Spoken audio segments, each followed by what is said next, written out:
నమస్తే, నేను Kavitha. Welcome to the programme queen. ప్రస్తుతం మనతో పాటుగా ఉన్నారు Taruni NGO founder director doctor Mamata రఘువీర్ గారు. మనం మాట్లాడుకోబోతున్నాము వారసత్వంగా వచ్చేటువంటి ఆస్తుల గురించి. ఎస్ మమతా గారు, నమస్కారం అండి. నమస్కారం మ్యామ్. మమతా గారు, ఇప్పుడు యూజువల్గా ఆర్థికంగా ఉండేటువంటి వీటన్నిటిని మేనేజ్ చేయలేరు. ఎక్కడైతే డబ్బు అవసరం ఉందో లేకుంటే ఇంకెక్కడైతే ఆస్తులు ఉన్నాయో వీటన్నిటిని ప్రాపర్గా ఆడవాళ్ళు మేనేజ్ చేయలేరు అనేటువంటిది ఒక అపోహలాగా ఉందా, లేకుంటే అది నిజంగానే ఒక సిద్ధాంతంలాగా సూత్రీకరించబడిందా? నేను చెప్పాను కదండి, మొట్టమొదటిసారి కాన్స్టిట్యూయన్స్ అసెంబ్లీలో ఎప్పుడైతే ఈ డిస్కషన్ వచ్చిందో మహిళలకి ఆస్తి హక్కు గురించి, అప్పుడే అందరూ దాన్ని వ్యతిరేకించారు. అప్పుడే అన్నారు వీళ్ళు మేనేజ్ చేయలేరు, అసలు వీళ్ళు దీనికి పనికిరారు అనేసి ఒక కమిటీని వేశారు, బిఎన్ రావు కమిటీ అని. ఆ రోజుల్లో ఆ కమిటీలో వాళ్ళు మొత్తం వెళ్ళి అందరి అభిప్రాయాలు తీసుకున్నారు. ఆ అభిప్రాయాల్లో కూడా 70% మంది మహిళలు అసలు మేనేజ్ చేయలేరు, వాళ్ళు ఇల్లే మేనేజ్ చేయలేరు, ఆస్తులు ఎక్కడి నుంచి మేనేజ్ చేస్తారు, వాళ్ళకి ఇంకేమీ తెలీదు. తర్వాత ఆ రోజుల్లో మనకి లిటరసీ రేటు చాలా తక్కువ ఉండేది. ఉమెన్ లిటరసీ రేటు చాలా తక్కువ. మన స్వాతంత్రం వచ్చేటప్పటికి 30% కూడా లేదు. సో అలాంటి క్రమంలో మహిళలకి ఆర్థిక స్వావలంబన, ఆర్థికంగా ఎలాగ దాన్ని ఆస్తుల్ని ఇంకా ఎక్కువ చేసుకోవాలి, లేకపోతే వాటిని ఎలా ఇది చేసుకోవాలి అనే విషయం తెలియకపోయి ఉండొచ్చు. కానీ తర్వాత మనకి వచ్చిన చట్టాలు ఏవైతే ఉన్నాయో అన్ని చోట్ల మహిళలకి సమానాధికారాలు ఉండాలి అనేది తీసుకురావడం జరిగింది. అది తీసుకొచ్చాక కూడా మహిళలకి పేరు మీద పూర్తిగా ఎవరు కూడా ఇవ్వరు, నామినీగా పెడతారు. చాలా చోట్ల బినామీ కానీ నామినీ కానీ, లేకుంటే తన తర్వాత ఎవరెవరి పేరు మీద ఉండాలో అనే దాంట్లో ఇవ్వడం కానీ. తర్వాత మన ముఖ్యంగా హిందూ సాంప్రదాయంలో కట్నం పెద్ద సమస్య కాబట్టి కట్నం ఇచ్చేసాం, ఇంకా ఆస్తి ఎందుకు, ఆస్తి గురించి మొదటి నుంచి నీకు సంబంధం లేదు. నేను చూశాను చాలామంది మహిళలు తమ తల్లిదండ్రుల ఆస్తిని కాపాడడానికి ఎంతో శ్రమ పడతారు. సపోజ్ ఒక ఇల్లు ఉందనుకోండి, ఒక తండ్రి పేరు మీద ఇల్లు ఉంది, ఆ ఇంటికి సేవా చాకరీ అంతా కూడా కూతురుగా చిన్నప్పటి నుంచి చేస్తుంది. పెళ్ళయ్యాక అమ్మకు సాయం చేయడానికి వచ్చి మళ్ళీ పుట్టినిల్లు అయినా కానీ ఆ మమకారంతో సేవ చేస్తుంది. ఆ ఇంటి మీద ఆమెకి ఏమీ అధికారాలు ఉండవు, అయినా కూడా సాయం చేస్తుంది, హెల్ప్ చేస్తుంది. నేను చూసిన బాగా చదువుకున్న ఫ్యామిలీస్లో కూడా ఆ ఇంట్లో భాగం ఇయ్యరు అమ్మాయిలకి. ఎందుకంటే ఆమె పెళ్ళయి వెళ్ళిపోయింది, ఆమె ఏమో సంపాదించుకుంది, లేకపోతే ఆమె కట్నం ఇచ్చేసాం. అన్నదమ్ములు కూడా ఇవ్వడానికి ఇష్టపడరు. ఆల్దో మన దగ్గర ఎప్పుడో మీకు తెలుసు చాలా రాష్ట్రాల్లో మహిళలకి సమాన హక్కు ఉండాలి ప్రాపర్టీస్లో అనేది ఇవ్వడం జరిగింది. మన దగ్గర ఎన్టీఆర్ గారు అప్పుడు మహిళలకి ప్రాపర్టీ హక్కు ఉండాలి, పెళ్ళైనా పెళ్ళి కాకపోయినా వాళ్ళకి సమాన హక్కులు ఉండాలి అనేది ఆయన తీసుకొచ్చారు. దాని తర్వాత కూడా చాలా చట్టాల్లో కూడా మనకి తీసుకురావడం, భారతదేశంలో కూడా హిందూ వారసత్వ చట్టం అమెండ్ చేసి దాంట్లో కూడా తీసుకొచ్చారు. కానీ బట్ ఎక్కడైనా కానీ ఏంటంటే ఫైనాన్షియల్గా ఎలా మేనేజ్ చేయాలి, ఆర్థిక పరంగా వాళ్ళని ఎలా ఆలోచించేటట్లు చేయాలి, ఆ ఆస్తిపాస్తుల్ని ఎలా మేనేజ్ చేయాలి. సపోజ్ ఒక రిజిస్ట్రేషన్ ఉందండి, మీరు రిజిస్ట్రేషన్ ఆఫీస్కి వెళ్ళండి, సబ్ రిజిస్ట్రార్ ఆఫీస్కో, మహిళలు నూరికినే వాళ్ళ వేలిముద్రల కోసమో సంతకాల కోసమో తెస్తారు. ఎందుకు వచ్చారమ్మా, ఏ ఆస్తి కోసం వచ్చారు, ఎంత ఉంది మీకు ఆస్తి, దాని సరిహద్దులేంటి, ఎవరికి ఏం తెలియదు. ఒక నామమాత్రంగానే ఉంటాయి. బాగా చదువుకున్న ఫ్యామిలీస్లో కూడా అలానే ఉంది. అంటే మొదటి నుంచి అసలు దాని మీద, ఇప్పుడు వంట నేర్చుకోవాలి మహిళ, చిన్నప్పటి నుంచి ఆడపిల్లకి వంట నేర్చుకోవాలి, ఇల్లు సర్దుకోవాలి, ఇంట్లో అందరినీ తిన్నాక నువ్వు తినాలి, ఏదైతే త్యాగాలు చేయిస్తున్నారో, నూరిపోస్తూ వచ్చారో ఆస్తిలో కూడా అదే త్యాగాలు నడుస్తున్నాయి. అందుకనే మహిళలు మేనేజ్ చేయలేకపోతున్నారా అంటే అది రాంగ్. ఇవాళ రేపు పెద్ద పెద్ద వ్యాపార సంస్థల్లో కూడా ఆర్బీఐ ఏమందంటే ఖచ్చితంగా మహిళా భాగస్వామ్యం ఉండాలి, ఖచ్చితంగా మహిళలు ఉండాలి ఆ బోర్డు మెంబర్స్గా, ఇలాంటివి ఎన్నో తీసుకొస్తున్నారు. ఈవెన్ ఇచ్చే వాటిల్లో కూడా మహిళల పేరు మీద ఇవ్వాలి, ఏదైనా ఆస్తి ఇచ్చినా అని ప్రభుత్వాలు ట్రై చేస్తున్నాయి. కానీ మహిళలకి కావాల్సిన ఫైనాన్షియల్ ఎడ్యుకేషన్, నేనేమంటా అంటే ఫైనాన్షియల్ లిటరసీ, ఆర్థికపరమైన చదువు అనేది మనం ఇవ్వలేకపోతున్నాం. మన తెలుగు రాష్ట్రాల్లో SHG self help groups movement చాలా వచ్చింది. థ్రిఫ్ట్ అంటే ఏంటి, అసలు సేవింగ్స్ అంటే ఏంటి, వాళ్ళు ఎలా సేవ్ చేసుకోవాలి, లోన్లు ఎలా తీసుకోవాలి, ఇంతవరకు వచ్చింది. వాళ్ళు ఆ లోన్లతోటి చిన్న చిన్న వ్యాపారాలు పెట్టుకునేంత వరకు వచ్చింది, కానీ ఆస్తుల వరకు రాలేదు. ఆస్తులు వచ్చేటప్పటికి నాకు తెలియదండి, మా ఆయనకు తెలుసు, లేకపోతే మా అబ్బాయికి తెలుసు, లేకపోతే మా నాన్నకు తెలుసు, లేకపోతే మా బావమరుదుల అంటే బావగారికో ఇంకెవరికో తెలుసు, మాకు తెలియదు అనేదే ఉంటుంది. వీళ్ళు ఏదైనా అలాంటి ప్రయత్నం చేసినా ఇప్పటికీ కొన్ని చాలా కేసెస్ ఉన్నాయి. అంటే అన్నదమ్ముల మీద నాకు ఆస్తిలో భాగం కావాలని కేసులు వేసిన వాళ్ళు, తల్లి కొడుకుల మీద కేసులు వేసినవి కొన్ని కేసెస్ ఉన్నాయి మన కోర్టులలో. కానీ ఆ మహిళల్ని ఎలా చూస్తారు అంటే ఒక వివక్షతో చూస్తారు. ఈమె అన్నదమ్ముల మీదనే కేసులు వేసి కోర్టు దాకా వెళ్ళింది. సొంత ఆడవాళ్ళు, ఆ కుటుంబంలో ఉన్న ఆడవాళ్ళు, వదినలు, ఇంకెవరైనా ఆమె అత్తగారి తరఫు వాళ్ళు కానీ ఈమెను ఒక చాలా కల్ప్రిట్గా చూస్తారు. ఈమె చూడండి ఆస్తుల కోసం ఇలా కొట్లాడుతోంది అని ఎంత ఆమెను అంటే వెలేస్తారు. ఇంత ఎదుర్కోవాల్సి వస్తుంది స్త్రీ ఒకవేళ తన హక్కుని కాపాడుకోవాలి అంటే. బట్ అయినా కొంతమంది స్త్రీలు ధైర్యంగా ఫైట్ చేస్తున్నారు వాటి కోసం. నాకు తెలిసి చాలా చిన్న క్లాసుల నుంచే ఫైనాన్షియల్ మేనేజ్మెంట్, అసలు ఆస్తి హక్కు ఏంటి, వీటన్నిటి గురించి తప్పనిసరిగా టీచ్ చేయాలండి. మనం రూపాయి అంటే ఏంటి, దాని విలువ ఏంటి, తర్వాత దాని లెక్కలు ఏంటి, ఇవి నేర్పిస్తున్నాం. కానీ ఆస్తులేంటి, ఎవరి హక్కులు ఎంత ఉంటాయి, ఎవరి హక్కుని ఎలా గౌరవించాలి, స్త్రీలకు ఉండే ఆస్తి హక్కులేంటి, ఇలాంటివి ఎక్కడా కూడా మన పాఠ్యాంశాల్లో ఉండట్లేదు. అది ఉంటే గనక కొంత స్త్రీలు చిన్నప్పటి నుంచి నేర్చుకోవడం మొదలు పెడతారు. తర్వాత ఎక్కడా కూడా ఆడపిల్ల తన సొంతంగా సంపాదించింది కూడా ఇప్పుడు కూలి చేసి సంపాదించినా మొత్తం భర్తకి ఇవ్వాలి, ఇంటికి ఖర్చు పెట్టాలి. లేదు నువ్వు ఉద్యోగం చేసి సంపాదించినా అంతా కూడా నువ్వు ఆస్తులు కొనుక్కోవడానికి వీల్లేదు. నువ్వు అలా కొనుక్కుంటే కనుక ఆ స్త్రీని వాళ్ళు ఒక స్వార్థపూరితమైన స్త్రీగా చూస్తారు. తన గురించి తనే ఆలోచించి ఇంత సెల్ఫిష్ చూడు, తన పేరు మీద తను ఆస్తి జమ చేసుకుంది. మన వాళ్ళు కూడా, మన ఆడవాళ్ళు ఎంత అమాయకులంటే అస్సలే వద్దనుకుంటారు. పిల్లల పేరు మీద చేస్తారు, ఏది చేసినా తండ్రి పేరు మీద చేస్తారు, లేకపోతే భర్త పేరు మీద చేస్తారు. కానీ ఎక్కడా కూడా వాళ్ళ పేరు మీద వాళ్ళు చేసుకోరు. అంత పుణ్యమూర్తులు. మరి ఏదన్నా ఉంటే బంగారం రూపంలో అనుకుంటారు కానీ ఆస్తుల గురించి ఆలోచించారు. బంగారం ఏముంది, అవసరం వచ్చినప్పుడు కుదోబెట్టుకోవచ్చు, అమ్ముకోవచ్చు, అంతవరకే ఆలోచిస్తారు. కానీ అమ్మ నేను ఆస్తి సంపాదించుకుందాం, నా పేరు మీద పెట్టుకుందాం అనేది లేదు. కానీ ఈ మధ్య కాలంలో కొద్దిగా ఇల్లు కోసం తాపత్రయం ఉంది.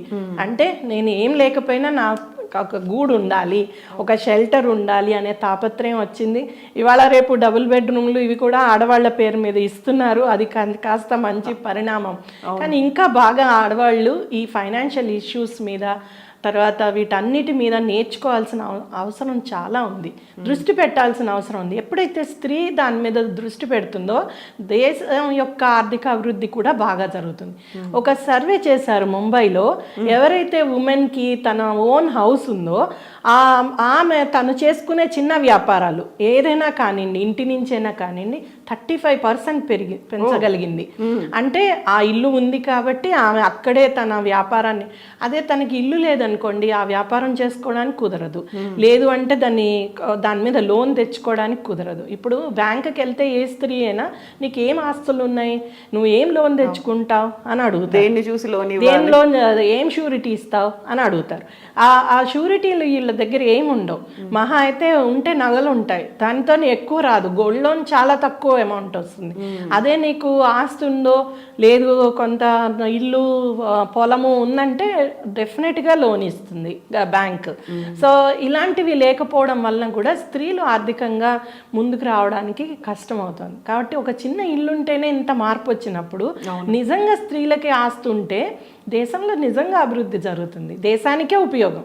వాళ్ళు ఆలోచించేది కుటుంబం గురించి అయినా కానీ ఆటోమేటిక్గా అది కమ్యూనిటీ, దేశము అంతా కూడా, సమాజం కూడా ఇంప్రూవ్ అవుతుంది. అది ఇంపార్టెంట్. సో యూజువల్గానే ఏదో ఒక ఉద్యోగం చేస్తున్నారు, ఉపాధి ఉంది, మీరు అన్నట్టుగా ఒక వ్యాపారం చేసినప్పటికి కూడా వచ్చేటువంటి ఆదాయమో, ఆ శాలరీయో, మంత్లీ శాలరీయో ఫ్యామిలీ ఖర్చు పెట్టడం, లేకుంటే జీతం వచ్చేసింది హస్బెండ్కి ఇచ్చేయడం, ఆ తర్వాత అంతకు మించినటువంటి ఫైనాన్షియల్ లిటరసీ లేకపోవడం వల్ల దీన్ని ఫర్దర్గా ఎలా డెవలప్ చేసుకోవచ్చు, దేని కింద యూస్ చేసుకోవచ్చు, ఇట్లాంటిది అసలు అవగాహన కూడా లేకుండా పోయింది కదా చాలా వరకు అండి. ఇప్పుడు చూడండి, ఒక పిల్లాడు ఉద్యోగంలో చేరితే వెంటనే తన డబ్బుని, వచ్చే డబ్బుని షేర్లలో పెడదామా, ఇంకే మార్కెట్లో పెడదాం, ఎట్లా డబల్ చేసుకుందాం అని ఆలోచిస్తాడు. అదే స్త్రీ అదే లెవెల్ ఆమె ఉద్యోగంలో చేరిందనుకోండి, ఆమె ఉన్న డబ్బులన్నీ కూడా తండ్రికి ఇద్దామా, ఇంట్లో వాళ్ళకి ఇద్దామా, ఇంకెవరికి ఇద్దాం, చేసిన అప్పులే ముందే కాళ్ళకు కూడా బంధం వేస్తారు. ఇవన్నీ చెయ్యాలి. అంతేకాని తన డబ్బుని ఎలా రెట్టింపు చేసుకుందాం అని ఏ స్త్రీ కూడా ఆలోచించదు. లేకపోతే పెళ్లి కోసమైనా మీరే దాచుకో, నువ్వు పెళ్లికి దాచుకొని నువ్వే ఖర్చు పెట్టుకో, ఇలాంటివి చెప్తారు తల్లిదండ్రులు కూడా. వాటిల్లో ఆలోచిస్తుంది కానీ ఎక్కడా కూడా తన ఆస్తులు పెంచుకుందాం, లేకపోతే మనీని డబుల్ చేద్దాం. ఎంతమంది స్త్రీలు షేర్ మార్కెట్లో ఇన్వెస్ట్ చేయగలుగుతున్నారు? లేదు అంటే ఎంతమంది స్త్రీలు తన డబ్బుని రెట్టింపు చేసుకునే అంశాలలో దృష్టి పెడుతున్నారు? అవగాహన కూడా లేదు. అవగాహన లేదు. అవన్నీ కూడా అందరి ద్రాక్షలే, మహిళలకి అవన్నీ అందరి ద్రాక్షలే. ఎందుకంటే ఆమె థింక్ కూడా చేయలేదు. అలా అంటే మనం కూడా అలా థింక్ చేయలేము. అవును. ఎందుకంటే మనల్ని అలా ట్యూన్ చేశారు, మనకు అలానే నేర్పించారు, అలానే ఆలోచన విధానం ఉంచేశారు. అది ప్రాబ్లం అండి. అందుకే అంటున్నా కదా, ఏనాటి మధ్యన యుగంలోని మనుస్మృతితో మనని అణగదొక్కలేదు, మన కుటుంబీకులే స్త్రీలని అణగదొక్కుతూ ఉన్నారు, ఇంకా అలానే ఉంచుతున్నారు. అది ఒక పవర్ గేమ్. కంట్రోల్ ఉంచుకోవాలి వీళ్ళది. ఆ కంట్రోల్లో ముఖ్యంగా ప్లే చేసేది డబ్బు, ఆస్తి. అవి రెండు వాళ్ళ చేతుల్లోనే ఉంది. మంచాన పడి ఉండి లేవని భర్త అయినా కానీ ఆస్తి అంతా తన చేతుల్లోనే ఉండాలి, జీతం అంతా తన చేతుల్లోనే ఉండాలి. భార్య సంపాదిస్తున్నా భర్త సంపాదించకపోయినా ఆయన కంట్రోల్లోనే ఉండాలి. స్త్రీలు కూడా అలానే ఆలోచించి అంతవరకే ఆలోచిస్తారు. అంతేకాని ఒక మెట్టు ఎక్కువ ఆలోచించి, నేను అది స్వార్థం అనను. ఇట్ ఈస్ నాట్ సెల్ఫిష్నెస్, స్వార్థం కాదు అక్కడ. నువ్వు నీ కోసం నువ్వు ఆలోచించుకుని నిలబడగలిగితే నువ్వు రేపొద్దున నీ కుటుంబీకులకి, నీ పిల్లలకి, అందరి కోసం నిలబడగలుగుతావు. ఇవి రెండు విషయాల్లో అండి, డబ్బు విషయంలో, ఆరోగ్య విషయంలో మహిళలు చేసే నిర్లక్ష్యం వలన వాళ్ళే చాలా వరకు నష్టపోతున్నారు. తర్వాత తోటి మహిళలు కూడా దానికి సహకరించరు. ఇప్పుడు అత్తగారు ఉన్నది, ఎంతసేపు నా కొడుకుకి ఇచ్చేసేయి, నీ దగ్గరున్న, ఇప్పుడు వాళ్ళకి కట్నం రూపేణా ఆస్తి ఇచ్చారనుకోండి తల్లిదండ్రులు, అది అమ్మాయి పేరు మీదే ఫస్ట్ పెట్టిస్తారు. పెట్టించాక భూమో, పొలమో, ఇల్లో ఏదో ఒకటి అత్త రాచి రంపాను పెడుతూ ఉంటుంది, నా కొడుకు పేరున చెయ్యి, అది మార్చు అనేసి, నువ్వు నీ పేరు మీద ఎలా ఉంచుకుంటావు అనేది ఎప్పుడో ఒక రోజు తిరుగుబాటు చేస్తుందేమో అనే భయం. అండ్ ఇంకొకటి ఏంటంటే, అమ్మో ఈమెకి బాగా తెలివి వచ్చేస్తుంది, డబ్బు ఉంటే ఈమె మా మీదే అధికారం చెలాయిస్తుంది. అక్కడ అంత పవర్ గేమే, అధికారం చెలాయిస్తుంది అనే భయమే. ఎందుకంటే నాకు ఒక ఆవిడ చెప్పింది అనమాట, నేను ఎక్కువ చదువుకోలేదు మేడం, డిగ్రీ వరకే చదివాను, నేను ఎప్పుడు ఉద్యోగం చేయాలనుకోలే, నాకు మంచి అదేంటి బాగా డబ్బున్న భర్తతో పెళ్లి చేశారు, ఫ్యామిలీ దొరికింది. కానీ మా నాన్నగారు ఏం చెప్పారంటే, నా పేరు మీద ఒక ఇల్లు ఇచ్చి, ఆ ఇల్లు అద్దెకి ఇచ్చారు, ఆ అద్దెకి ఇచ్చి ఆ నెల నెల వచ్చే 10,000 నీదమ్మా, ఎవరికి ఇవ్వకు, నువ్వు దాచుకో, నువ్వేమైనా చెయ్యి అని చెప్పారు. అది నాకు చాలా ధైర్యాన్ని ఇస్తుంది. ఏ రోజునైనా మా అత్తగారు, మా హస్బెండ్ నన్ను ఏదైనా అన్నా కూడా ఆ 10,000 నాకు ఉన్నాయిలే, నేను బయటికి వెళ్ళి కూడా బతకగలను అనే ధైర్యాన్ని ఇస్తుంది మేడం అని చెప్పారు. ఎంత మంచి ఆలోచన, ఆ ఆలోచన చెప్పండి. ఎంతమంది తండ్రులు అలా ఆలోచిస్తున్నారు? మనం కట్నాలు పోసామా, పెళ్ళి ఆర్భాటంగా చేసామా, 24 గంటలు ఎదుటి భర్త తీసుకుపోయే భర్తకి ఇస్తామా అని ఆలోచిస్తారు. కానీ ఈమె పేరు మీద ఎంతవరకు పెడుతున్నాము అనేది ఆలోచించరు. ఒక కాలం వరకు పసుపు కుంకుమల కింద ఇచ్చే ఆస్తి ఏదైతే ఉందో అది ఆమె పేరు మీదే ఉండేది. కొన్ని కమ్యూనిటీస్లో, కొన్ని కులాలలో ఖచ్చితంగా ఆమె పేరు మీదే ఉంటుంది. ఆమెది కొంతవరకైనా అధికారం ఉంటుంది దానివలన. కానీ అవి కూడా ఆ ఆస్తిపాస్తులు వాటిని చూసే విధానం అంతా చూసేదంతా కూడా మగవాళ్ళే అయి ఉంటారు. దానివలన ఈమె పేరు మీద పసుపు కుంకుమల్లో చాలా డబ్బు ఇచ్చి ఉండొచ్చు, ఆ పొలాలు ఇచ్చి ఉండొచ్చు, కానీ ఈమెకి దాని మీద తెలివి హక్కు ఉండదు. అది ఏంటంటే ఒక విధంగా మనము తల్లిదండ్రులు ఇచ్చాము అనుకున్న దాన్ని కూడా నిలబెట్టుకోలేకపోవడం, మనం మేనేజ్ చేయలేకపోవడం. స్త్రీలకు ఏమవుతుందంటే కుటుంబ బాధ్యతలు, పిల్లల బాధ్యతలు, పెళ్లి కాగానే ఇంకా రకరకాల బాధ్యతల్లో పడిపోయి అసలు ఆస్తుల మీద ఆలోచన ఉండదు. ఏదో సంతకాలు పెట్టడానికో లేకపోతే ఇంకేదైనా అమ్మేటప్పుడో ఇంకోటో దానికి ఆలోచిస్తారు, కానీ ఎక్కడా కూడా వాటిని నిలుపుకుందాం, తండ్రి 1 ఎకరం ఇచ్చాడు నేను 2 ఎకరాలు చేశానా అని ఏ అమ్మాయి అనుకుంటుంది చెప్పండి? అసలు ఆలోచనే లేదు.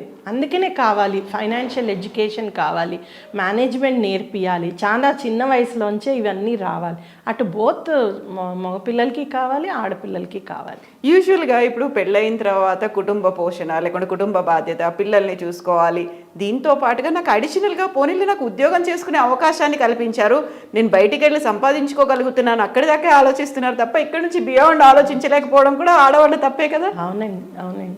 చాలా కుటుంబాల్లో ఇది ఇక్కడే కాదు, ఇప్పుడు రాజులు చూడండి, రాజరికాలు వాటిల్లో ఎక్కడైనా 1-2 అంశాలలోనే మహిళలకి ఆ రాజరికాలు, ఆ రాజ్యాలు ఫుల్ ఫ్రీడమ్ అనేది ఉంది. అక్కడ చాలా రేర్. కొన్ని ఎస్టేట్స్ పూర్వం జమీందారులు వాళ్ళ అమ్మాయిలకి ఇచ్చి ఉండొచ్చు, కానీ చుట్టూ ఉన్న వాళ్ళు మోసం చేసి వాళ్ళని ఎలాగో అలాగా ఆస్తిని పాడు చేసిన వాళ్ళే ఉదంతాలే మనం చూస్తున్నాం. ఏ మహిళ అయితే తను బాగా సంపాదించుకుందో అలాంటి మహిళ కూడా చాలా అవస్థలు ఎందుకు పడింది? బికాజ్ చుట్టూ ఉన్న వాళ్ళు ఆమెను ఈజీగా మోసగించగలరు. ఎందుకంటే ఆమెకి సరైన నాలెడ్జ్ లేకపోవడం, దాన్ని ఎలా మానిటర్ చేయాలో లేకపోవడం. చిన్నప్పటి నుంచి నీకు ఇచ్చిన డబ్బు ఆడపిల్లకి దాచుకో అని చెప్తారు, మగపిల్లాడు వెళ్ళి కొంటాడు లేకపోతే ఇంకోళ్ళకి ఇస్తాడు, ఏదో చేస్తాడు. వాడు బయటికి వెళ్ళి అలాంటివన్నీ డబ్బులతోటి రకరకాల విషయాలు వాళ్ళకి తెలుస్తాయి. కానీ ఆడపిల్లకి ఆ ఎక్స్పోజరే ఇయ్యం మనం. ఎప్పుడు కూడా ఎప్పుడో బ్యాంక్ అకౌంట్లు ఉండడం ఇప్పుడు గ్రేట్. ఆ బ్యాంక్ అకౌంట్ రావడమే చాలా డెవలప్మెంట్ తీసుకొచ్చాం, ఆడవాళ్ళలో అభివృద్ధి తీసుకొచ్చామని అనుకుంటున్నాం అంతవరకే. కానీ ఎంతమంది ఆ బ్యాంక్ అకౌంట్స్ని మేనేజ్ చేసుకుని ఆ డబ్బుని ఇన్వెస్ట్ చేసుకుని ఇంకా గొప్పగా అయిన వాళ్ళు చాలా తక్కువ మంది, హార్డ్లీ few% ఉంటారు. అది మనకున్న ప్రాబ్లం. ఆ ప్రాబ్లమ్ని ఓవర్కమ్ అవ్వాలంటే బాగా తెలుసుకోవాలి, వీటి గురించి కుటుంబాల్లో డిస్కషన్ అవ్వాలి, ఆడపిల్లలు నేర్చుకోగలగాలి, ఆడవాళ్ళు గట్టిగా ఉండాలి. ఏదో అమ్మో భర్త ఏమంటాడో, తండ్రి ఏమనుకుంటాడో, పక్కన వాళ్ళు ఏమనుకుంటారో ఈ అంశాలు మానేస్తే అప్పుడు మనం ధైర్యంగా వాటి గురించి ఆలోచించగలుగుతాం. తప్పు లేదు, తమ పేరు మీద కొంత ఆస్తి దాచుకోవడం, డబ్బు దాచుకోవడం తప్పు లేదు అనేది ఫస్ట్ ఆఫ్ ఆల్ ఆ మెసేజ్ వెళ్ళాలి. అది వెళ్ళాలి ఆ మెసేజ్.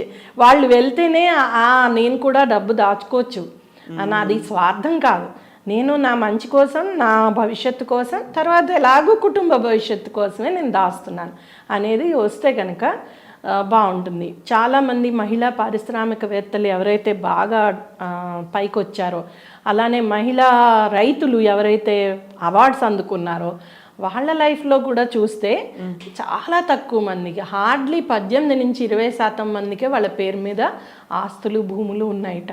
అంటే చూడండి, వాళ్ళు ఎర్న్ చేసుకుంటున్నారు, అంత పేరు అంత అభివృద్ధి అన్ని చేసుకున్నారు, కానీ తమ సొంత అభివృద్ధి గురించి ఆలోచించలేదు, డిపెండెంట్గానే ఉన్నారు. అంటే భర్తలు మంచి వాళ్ళు ఉండొచ్చు, తండ్రులు అన్నలు మంచి వాళ్ళు ఉండొచ్చు, సహాయం చేయించి ఉండొచ్చు, కానీ వీళ్ళకి ఎక్కడా కూడా అలాంటి ఆలోచన లేదు. అది నా హక్కు, ఈ హక్కుని నేను ఎలాగైనా సాధించుకుంటాను, నా పేరు మీద ఆస్తిని పెట్టుకుంటాను అనే ఆలోచన ఉండట్లేదు. అది ప్రాబ్లం మనకి. ఎస్ అండి, థ్యాంక్ యూ సో మచ్ మమత గారు. థ్యాంక్ యూ అండి.